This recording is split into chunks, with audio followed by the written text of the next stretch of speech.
তিন ব্যক্তিকে সবচেয়ে বেশি ভয় পাবেন, এদের বদদুয়াকে মৃত্যুর মতো ভয় করবেন।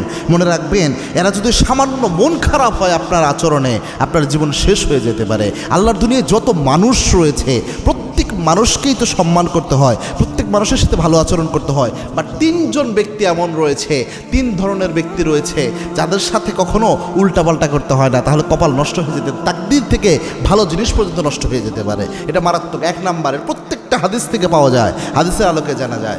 এক নাম্বার হচ্ছে আব্বা এবং আম্মা। এটা হয়তো আমরা মোটামুটি সবাই জানি, এবং কি আল্লাহর হাবিব সাল্লাল্লাহু আলাইহি ওয়াসাল্লাম জানিয়েছেন বাইহাকির হাদিস, তিন ব্যক্তির দোয়া এবং আল্লাহর মাঝে কোনো ধরনের পর্দা থাকে না।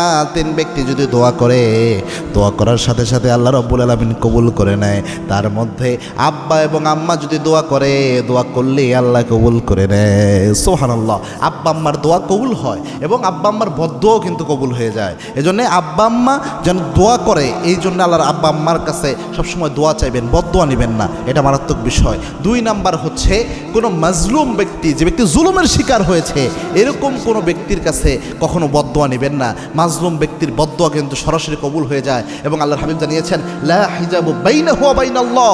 মাজলুম ব্যক্তি, যে যার উপর জুলুম করা হয়েছে, এমন ব্যক্তি আর আল্লাহর মাঝে পর্দা থাকে না।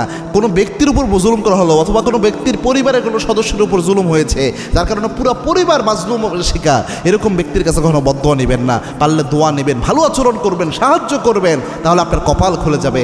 তিন নাম্বার হচ্ছে কোনো মুসাফির ব্যক্তির কাছে কখনো বদদোয়া নেবেন না। আরেক বর্ণায় পাওয়া যায় কোনো আলেমের কখনো বদদোয়া নেবেন না।